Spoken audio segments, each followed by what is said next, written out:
You'd be surprised. We run these businesses that are huge and handle people's money, and then the imposter syndrome that lives in accountants is very real.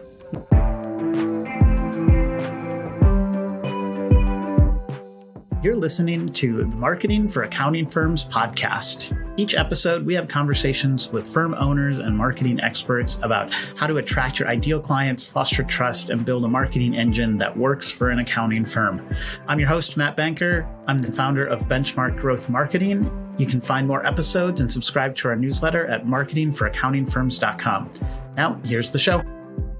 We are here today with Lori Hauk, and Lori and we're going to talk about something a little different. Normally, we talk about marketing for accounting firms, like you're trying to get more clients for your firm. But today, we're going to talk a little bit more big picture, marketing of accounting as a profession as a whole. And so, Lori, why are we talking to you about this topic?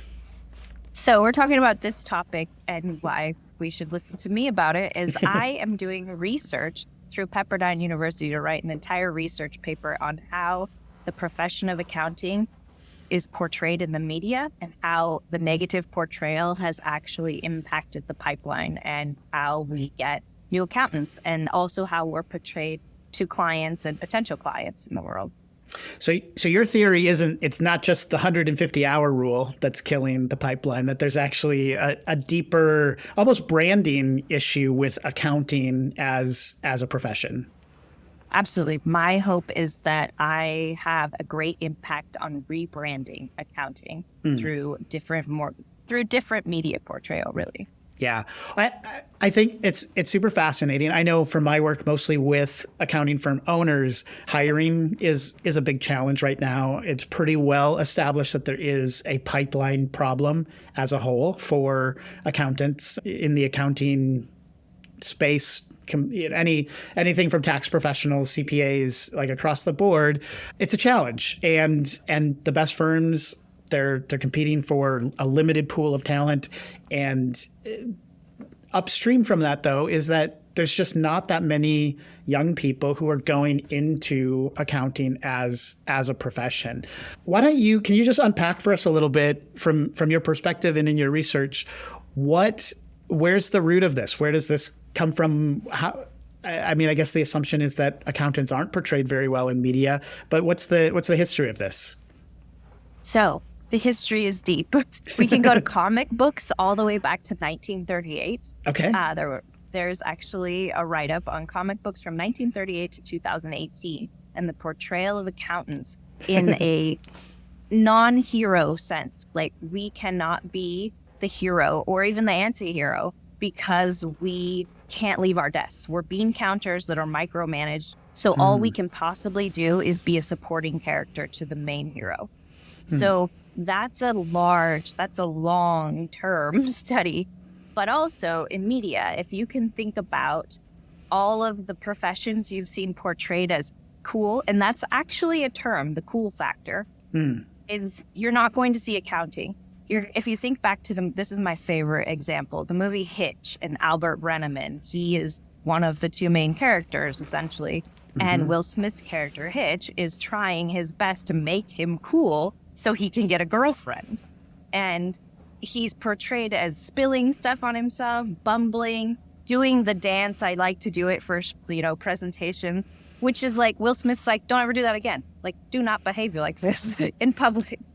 And so that's Albert as an accountant. Then you think about The Office, the TV show. Their accountants, the accountants in that show busted the stereotypes of white male, but yet they were still socially inept and kind of weird, essentially.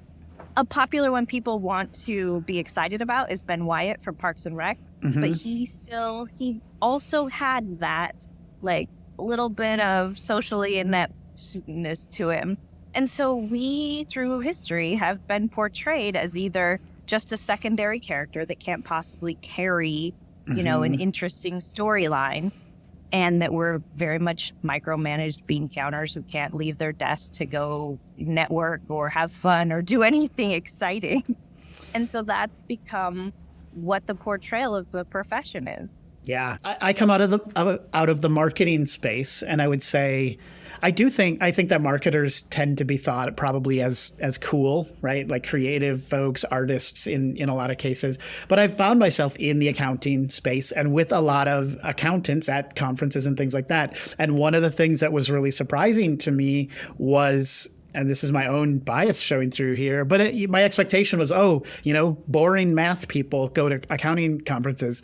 The reality is accountants are like regular people, as in every other industry. There are some personality types, I think, that are drawn to different spaces. But I mean, I'll just be honest, like a lot of accountants are very like funny. They get pretty wild at some of these conferences and things like that. But my peers in the marketing space, when they hear, "Oh, you work with accountants," like, isn't that pretty boring? And I'm like, well, no, it's not. It's not boring. It's not boring people. So you and I know the reality of who are accountants and that space doesn't match with the portrayal of it. Why? I don't know, in your research or in your opinion, why is it that accountants have landed as the nerdy uncool of the professional services?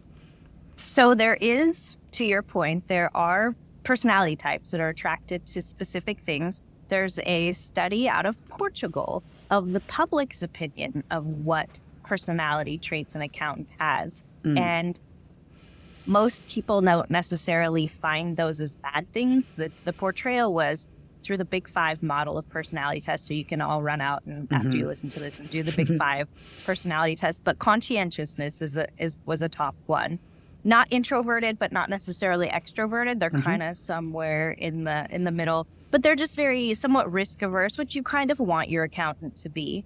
And so there's a basis, and I go through this in information I write about that. And I know this personally. So as soon as I read the research, I ran out and took the Big Five personality test because I'm an accountant with over 20 years experience myself. But I'm moving into this marketing space more so now. And it's part of my doctorate it's focused more on marketing, the accounting profession, than being an accountant. And so the first thing I did was take that personality test. And I am the exact opposite of what an accountant would be. And so I've had people say to me, well, you are kind of a different accountant. Like, you don't strike me as accountant. You strike me as a kindergarten teacher or a speaker. You're a dynamic speaker, like these things. And so that's, I think, where we started to get the bad rap in all of this is the public sees us one way and the media portrayal has been kind of the same way. So, and I think traditionally it was a white male who went to the office every day. He had usually a spouse or someone at home to take care of all the household duties. So he could just work and take care of the family and become a partner. And that track was always there. So it kind of fed the stereotype along the way. And let's be honest, you always need a butt of a joke. So if you've got the cool people, you need the opposite. Right. So we landed in that space, and now we have to really work on repositioning the brand to get out of that space. Well, I mean, you mentioned some media portrayals of accountants. I was thinking in my head, all right, well, who are we comparing to? Because we're not comparing accountants just to like superheroes, but when I think of even professional services, I can think of my favorite lawyer shows. I can think of my favorite doctor shows, but all of the accountant shows, I can't think of any of those. I don't know. Maybe there's just we're missing that creative screenwriter who can find the really interesting stories in this. But I think you're right. Like the Ben Wyatt is sort of the only, we'll say even like semi kind of interesting, fun accountant character that you can, or positively compared one that I can really think of. How much of this is a chicken and egg situation, right? There's the negative media portrayal, which obviously is going to influence how the public thinks of accountants. And that's going to affect, I think this is a big part of your research, the types of people who think they should go into accounting. Like if they don't see themselves in those stereotypes, they're going to be less likely to think of it as an option for a career, right? Absolutely. There's actually been surveys done that show that some people don't mind, because everybody wants to talk about the 150 hours. Everybody wants to talk about if you paid accountants more than the people would come.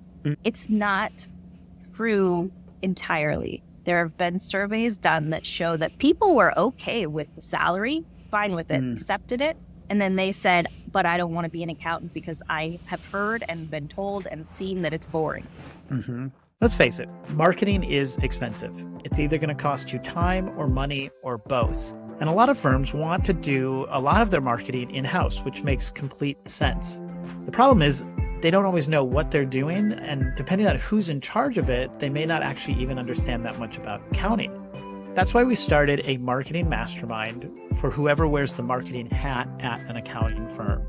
Sometimes that's the owner, sometimes it's a front desk admin, and sometimes it's a bookkeeper who happens to be really creative. Either way, this marketing mastermind is designed to support that person as they try to get more leads and grow your firm. You get access to expert marketers like myself on a weekly basis to learn what is working, how to do it better, and you also connect with other peers who are in the same role at their firm so that you can both level up your skill set and your understanding of marketing. We're about to launch the next cohort of our mastermind. We'll kick it off on June 5th, and we'll be accepting new members throughout the month of June.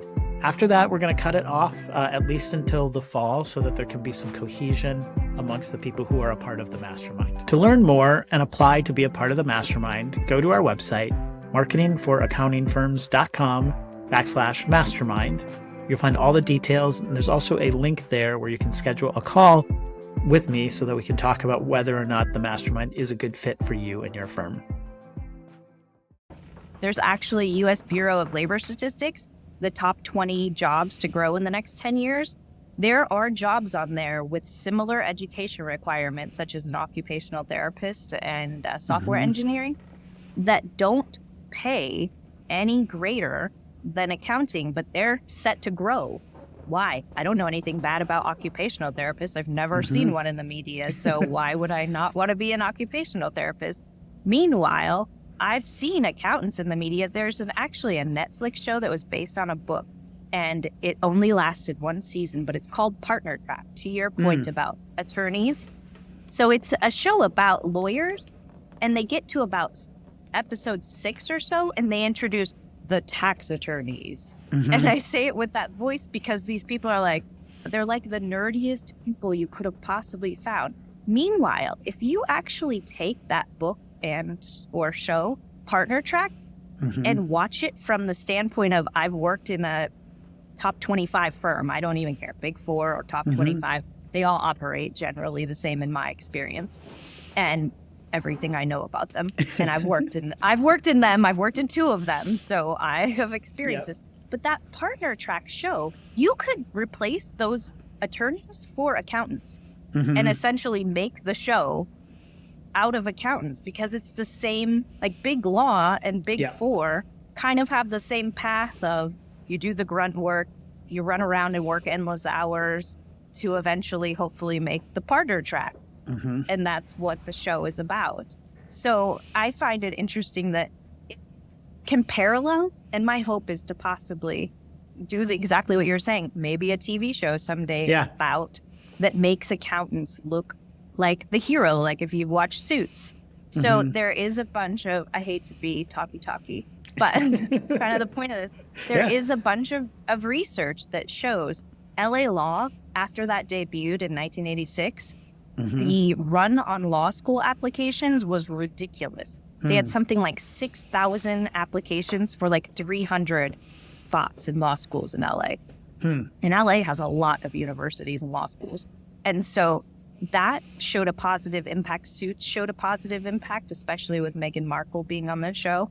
Then there have been, we call it the MasterChef effect, has actually been written about. I ran a poll on Twitter not that long ago, indicating which of these careers would you find the least desirable. And yes, I have a little bit of bias because my Twitter probably skews my 4,000 plus followers. You know, I have thousands of followers, but they probably skew accounting. But I asked, which one would you least want to do during busy season, as a matter of fact? And being in the culinary and like a chef was the one, and that's the worst one I can think of, because I put up law, I put up crime scene investigator, because there's also a CSI effect that's been proven, and that people want to go into crime scene investigation or law enforcement, forensics, because of CSI. And so I put MasterChef essentially suits accounting and just all these different positions. And I can't imagine a worse job. I love cooking, but I don't want to do it 8 hours a day in a hot kitchen as a grunt being told what to do to work my way up to executive chef or something. But yet having MasterChef portray this job as like, look what you can create has actually improved the numbers of culinary enrollment into schools that teach culinary degrees. Meanwhile, accounting, I talked to one university that had 1,000 people in their accounting major. Typically, they've dropped to 600 recently. And this was a conversation this year in February. So that's a big drop that we're seeing. Do you feel like, is there, I don't know if this gets off of the conversation about media portrayal primarily, but I wonder if there's a little bit of a lack of imagination as well, in that one of the things I hear in a lot of universities and accounting programs as well is that, and you're a professor, so tell me if this is different than your experience or you think I'm wrong, but I've heard that a lot of accounting departments have a pretty narrow imagination for what career options are there. You know, the Big Four track seems to be the strongest one. Most of my work is with mid-size, small-size accounting firms who are working with business owners. And the folks that I talk to in those firms, they love their work because they feel like they're making a real difference. It's not boring because they're working with, community-based businesses. They're helping them, be more profitable. But maybe is there an issue of messaging at the education in academia as well that's keeping people from having that imagination of how great this career could be or how exciting as a job it could be? I think there is. I do think, and I have seen that we primarily push, and the Big Four comes to recruit. And so students don't necessarily get an idea that there are other jobs out there. I did work at a university temporarily when I lived in Phoenix. I worked at Grand Canyon, which everybody got a little bit more exposure to through the NCAA tournament. But Grand Canyon actually is innovative in the way that they have built two accounting majors. They've built if you want to go the public accounting route, and they've built a separate major if you aren't interested in a CPA in the public accounting route. And that has actually provided students with a better idea that there are other jobs out there. Some of the seniors I had in my capstone classes were already interning and working in government, cost accounting, various just different places. They weren't all headed for, one was interviewing and got the job in a real estate accounting job. So they weren't just all headed for the Big Four. There were still plenty of students that were in the track to go public accounting that were getting recruited and hired for the Big Four. But there was a lot more exposure and discussion that there are other options. And that's also part of my getting out there and talking to students and talking to adults that what I call second career accountants is because they don't always know that there are more options than just going public accounting. It's a great route. It can be. It's a good learning, but you can also do other things with your career. My wife is a teacher. Well, she's not teaching this year, but she was a teacher. And as you were talking about the portrayal and salary and things like that, I think about teachers. Obviously teaching is another really difficult career. But I think of all of the teachers I know, they go into it because they care about the work, and someone told them they would be good at this job. And in their minds, I think they associated that with being a worthwhile way to spend their time. But it seems like with accounting, there are plenty of young people and students who would be really great in this career, but no one is telling them this is, and they're not seeing the portrayals of this as an option that would be a really good thing. I do think it's an interesting perspective, and maybe we underestimate how much the cool factor is really contributing. Maybe cool isn't the only factor, but the necessary factor. Like, people don't necessarily see accountants as an important role in the world. They see it as well, important might be the right way, as like a necessary evil, but even that word obviously is not one that's is not gonna attract people to the industry. And that's you're a marketer, necessary you know evil. necessary. Yeah. Well, okay, this is a big problem though, right? And we're saying accounting as a profession, as a whole, has a branding issue. Whose job is it to fix that? It's everyone's job. Like, that's not a singular question. I can't say, well, firm owners need to do a better job, because it's also multifaceted. Like I said, some people want to blame the 150 hours. Some people want to blame the pay. Some people want to blame, they think that I'm silly blaming the media portrayal, or there's so many things, the boringness of it, the grinding people's hours down. I've made the comment quite a few times on X, Twitter, that perhaps it's not the hours, and there are other, or the pay, and that there are other positions that get paid about the same, and people will chime in with, yeah, but not for the amount of hours we work. And I'm thinking, well, you also have control over them. I worked in public accounting, yes, but I didn't always work in public accounting. I worked as a controller for 10 plus years, and I worked max probably about 45 hours a week, typically more like 40, but I would definitely give up my lunches if it meant, getting out of there on time kind of thing. And so it was a great job, and I enjoyed it. I enjoy teaching more. That's why I no longer do that job. But I knew that my path was going to go the route of a doctorate and teaching and research. So, but there are jobs like that. And I was getting paid well.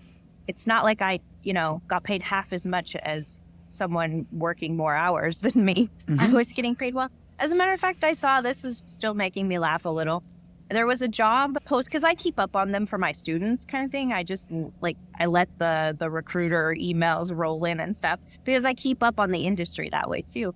There was a job yesterday posted for a standard AI company who are hiring a senior accountant to do essentially typical bank recs and balance sheet reconciliations and typical senior accounting work. Paid over $100,000, remote if I recall, because they are an AI company. But so that's there. Do I know how many hours they'll work you? No. But at the same time, it's not to say necessarily that you're going to work 60 or 65. There's also the firm owners that are like, oh, we work so much. You own your firm. You choose. You're choosing to take on more clients when you're already at hours capacity that you'd like to work. So let's change that narrative, because it's also making it sound like there's no other option to potential, people who might become accountants, but they look at firm owners and say, well, why are they still working so much? So we all have a responsibility in changing the narrative here. The AICPA, a lot of people are laughing at their TikTok posts lately that they're trying to change the narrative. But there's also a saying that everything is cringe until it's not, until you succeed at it. And so, podcasting was cringe until everybody succeeded at it. And then it's like, wait, everybody wants a podcast now. And so it's all of our responsibility to change the narrative around it. And we can't attract more people or even change the narrative with clients until we start with ourselves and helping, I didn't take on more clients than I could handle because I couldn't hire someone. Like, there's those options there. I upped my tech stack so I could handle more clients without more hours. There's a lot to this. And the media portrayal is one big chunk of it, though, I believe. Yeah, I do think, I'm in the marketing space. A lot of my work with accounting firms is around messaging and positioning, because I do think that a lot of firms, they let themselves just slide into, I'm going to say, like a commoditization zone. And they look like, I'll be honest, a lot of firms, if you go to their websites, they just look really boring, and they look like they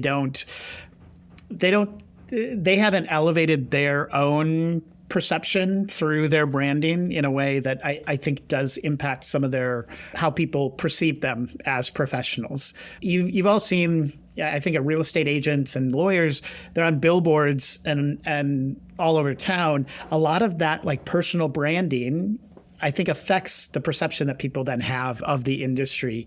Not always good. Lawyers, I think, have their own branding issues, but there is an element of like, we are a high value service, or that we're supposed to be well respected. We're good at our jobs is even a part of that with real estate agents and things. That there's an element where I do think individual firm owners could focus on their own branding of their businesses and their personal brand that would be helpful in a general sense. On the other hand, I think when it comes to that branding, firms should also be thinking about how they're being perceived by potential job candidates. So that's where a lot of our work is at the kind of micro level, not accounting as a whole necessarily, but every individual firm is fighting against the generalized branding of accounting. And so they have to do even more to show that they stand out, that they're different, that they have a good work-life balance, that you can build a career here, that it's not bean counting, boring work, that we have real culture, that you're going to enjoy your coworkers. You have to work against all these generalized things in order to attract good candidates to your firm. Do you have any advice for that individual firm owner? What should they be doing to affect what people perceive accounting to be as a whole? I think that you and I kind of have a similar job in this, in that traditionally, even if you're not a traditional accountant type, traditionally you haven't had to market, especially if you're in tax. So you can throw up the website that's very boring, and or at least some of us perceive it as very boring, and you're still going to get clients. You can put up the Google ad and you're going to get clients. And so you haven't had to be interesting or attractive necessarily. I mean, attractive in the sense of I look fun and I look like someone should want to work with me. Right. People are just we're going to pick you because you are local, or they were going to pick you because you seem to have the niche that they're in. So my advice really is, if you're looking to attract student and employees, and maybe not even students, but new grads or even a year or so out, contact your local schools, the universities, or even the community colleges if you're okay with a 2-year degree. Contact them and ask if you can come speak, have a little gathering. My hope is that I'm going to start doing small gatherings of students and local firm, like medium, small firm owner, like meetings, because the big four tend to recruit at universities, and then the smaller firms don't get known as much by students. And so I'm hoping to start hosting some mixers and, get some of the local business owners, accounting firm owners together because to your point, we are fun people. We can interest people in our profession in coming to work for us if they speak to us, if they actually have a conversation with us. We are just like anyone else, and we're fun, and we have interesting hobbies. And like, I run long distances for fun, and I've done triathlons. And so there's athletes that are like, oh, you do? That's interesting. You mean I'm not going to give up my entire, athletic pursuits to sit at a desk every day? And so I think that individual firm owners can work with marketing professionals to up their website game, to get some social media that's a little more interesting. Just in general, reach out to potential candidates at universities and schools of trade schools, community college. I think we're no longer using the term community college, so 2-year colleges, because you do have things to offer. It's a solid career path, even though we see a lot of layoffs lately in accounting firms. It's typically not the accountants being laid off. And so it's giving off the wrong vibe to non-accountants and to students, because they do see that in the media too. And that's throwing them off. And they're like, well, maybe it's not a stable career then. But it's typically not the accountants being laid off. It's consulting in other areas of firms. So I guess my biggest advice is get out there, believe in yourself and what your career has done for you positively, and make that positive portrayal of your firm and the profession to potential candidates. Yeah. And And even it sounds like if you can find opportunity to partner with your local university or college, finding ways to connect and interact with students earlier in their college experience when they're choosing what direction to go. Hiring is such a huge issue for so many firms right now. I think it's really smart, especially firms that are a little bigger or on a growth path, to be investing in the pipeline locally for your firm, not just hoping to attract, once the few candidates have graduated, now you're competing with all these other firms. They can be remote, they could be, in your same town. If you're investing early in that pipeline, that can be a really good way to build the future accountants within your firm. Absolutely. I mean, start some of them at sophomore level internships. Mm-hmm. That is what some firms have started doing. And they make it known, like, we bring in this many interns, but we're not hiring you necessarily. We might hire one of you or none of you. But it gives the student, a lot of students, especially at sophomore level, they don't want a full-time job. They want experience doing it.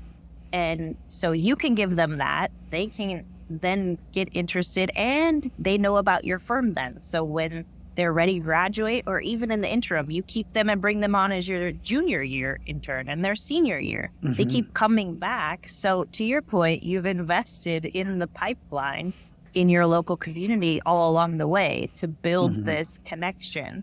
And that is some things I know some smaller firms do. There is, I've heard, this trend of not telling people that they're just intern seasonal work and then getting rid of them unexpectedly at the end of tax season or busy season. Yeah. I would not promote that. Like, that is a terrible idea, because I think you're doing the opposite for your firm. You're making people think, wow, they lied to me. Yeah. Wow, I thought I had a job. And that's not great. No one likes someone misinforming them about something. Well, if I'm gonna make you kind of mentioned it already, slight pitch for some of the work that we do on this topic is, more and more we find that firms, when they think about marketing, half of it is to attract the right clients, but half of it is to attract the right talent. And that's becoming a bigger and bigger issue. I talk to so many firms that say, we'd love to grow. We would love to get more better clients, but we can't until we can fill positions A, B, and C.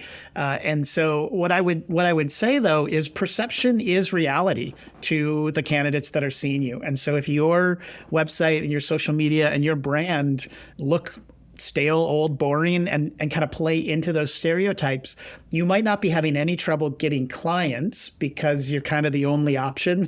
There's a CPA shortage. People need what you offer. So you don't have a problem getting work, but it is affecting your ability to attract good talent. And so I think marketing has a role to play in that.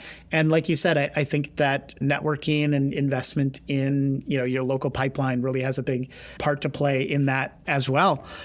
Where, for people who are interested in being a part of this, do you have any learning more, contributing in a good way to the perception of accounting as a whole?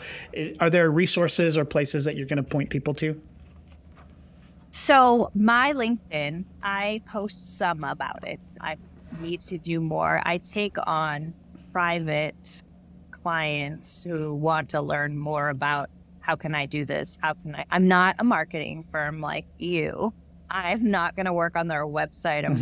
I'm talking more like coaching of business owners and how they can do this, and also how they can connect with their local. Because I am a professor, I can probably get in contact if you're not comfortable just reaching out to a school. I can get in contact with them for you on how to do that.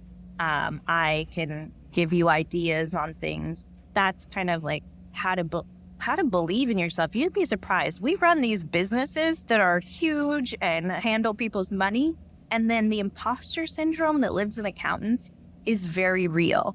As a matter of fact, there is actual information that certain accounting firms, the HR departments, would focus on hiring students that were graduating, so graduates that had a personality trait of eager to be like accepted and eager to please and very competent. So it's a specific personality trait where we don't really believe in ourselves to stand up for ourselves, but we'll work hard to please other people. So we're people pleasers, but we have huge imposter syndrome. So I worry. So come to my LinkedIn, reach out to me. I do answer my LinkedIn messages, even the ones where I'm saying no, thank you. I answer those too. I'm just a polite person. To please. Yes, exactly. I personally have fought imposter syndrome and fought that and eager to please kind of thing. I definitely have fought the people pleaser. So I am more than happy to work with professionals on how to go about this and how, and also you can find me, my headphone finally did fall out. You can also find me on X. I go by Purely Numbers. I'm working on, to your credit, I'm working on all of the marketing pieces to this on the side. Kind of, I'm still building the social media because I transitioned from having a firm, a small firm that was just me, a solopreneurship, to while I was teaching, to now I'm not taking actual accounting clients. I'm only taking firm, owners and business people who need help in this arena. So I am on LinkedIn, Lori Hauk, MBA, CPA. And you can find me there and reach out, and I'm happy to talk. Is there anything that you're looking for from accounting firm owners or accountants out there? Is there anything around your research that you need from them, or is this mostly just in the media space? I am setting up survey questions, interview items for actual research. And so what I'm going to be looking for from accounting firm connections of mine, accountants, is we want to draw a portrayal of a new account. Like I need to not necessarily draw, like literally draw, but I need to build together with other accountants what we think the future accountant that should be portrayed will look like. So it's not just my personal opinion, but I want the opinion of other firm owners and other CPAs and EAs and everyone in this space so that we can get, what do we think the portrayal should be? That we're like, it's got to include that fun. Like there are people in accounting who love fashion, who love, who have additional, like I said, hobbies. I mean, there's probably every hobby you can think of. You've got rappers to like, podcasters to people writing books to, there's like bird watchers. So like I want to talk to additional accountants about like, let's work together to figure out what the portrayal of this cool factor is. Because when I talk to students that are freshmen, sophomore, we want to show them this is the traditional view. This is the new view. Which one, what do they speak to you? What do they say to you, each of these different views? So that's my hope, to connect with accounting firm owners so we can get a portrayal of what we all kind of agree on, or what a bunch of us agree on, what that looks like. Well, I'm not an accountant myself, but from the outside and thinking about accounting, one of the things that I really appreciate and respect about it and what I've heard, so if I'm going to add my contribution, accounting is a great platform to build and do whatever you want. I think it's one of the majors. I started as a communication major. Communication major is like the worst version of being an accountant. It's kind of like a general businessy thing. I think accounting, one of the things that's great is there actually are so many opportunities and different types of businesses, different types of jobs. And so for that student who is maybe a little bit risk averse, right? They want to pursue something that feels kind of safe, but they don't want to be locked down into a singular career path or direction. I think that's one of the things that I see accounting as having like a big strength in as a career option. So that's just my perspective here as a cool marketer from the outside, but The very cool marketers. I want to be like you someday, the cool marketer. I think that accountants aspirationally can definitely reach cool marketer, because here's a secret. Us marketers are not actually that cool. We're quite nerdy ourselves. I don't know how we lucked out as being portrayed as the like, hip, fun people in the world, because I hang out at a lot of marketing conferences, and no offense, luckily no marketers listen to this show, but accountants are no less cool than the marketers that I hang out with. That's what I'll say. I would agree. I have quite a few marketers in my life, and they are no cooler than me.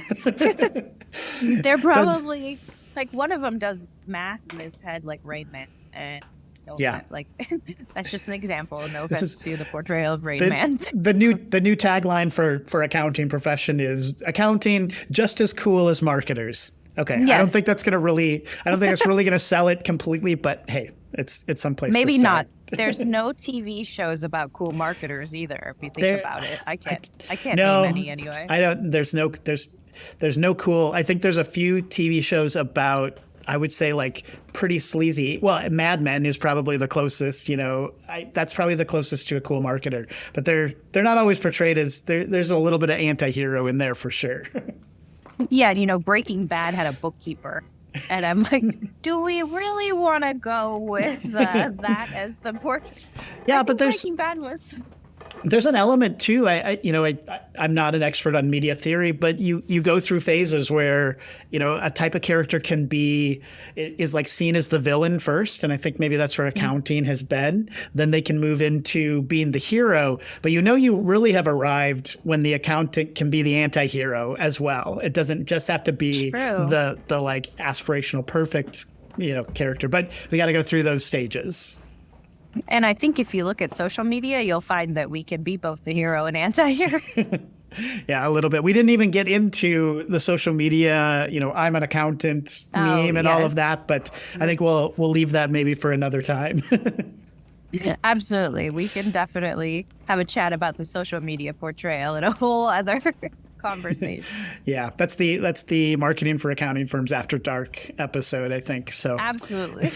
Well, Lori, it's been great to have you on. I'm excited about your research and the work that you're doing. You said people should find Lori Hauk on LinkedIn and on Twitter, X, whatever we're calling it these days. Follow her research, and yeah, thank you for being on the show. Thank you so much, Matt. All right, we will leave it there. See you next time. Bye. Thanks, everybody. Thanks for listening to this episode of the Marketing for Accounting Firms podcast. If you liked this conversation and found it valuable, please rate and review us on Apple Podcasts or Spotify. It's really good for the algorithm, and it helps other firm owners find this show. You can subscribe to our weekly Marketing for Accounting Firms newsletter at marketingforaccountingfirms.com, and you can connect with me, Matt Banker, on LinkedIn or Twitter. We hope you tune in next time for another episode of Marketing for Accounting Firms.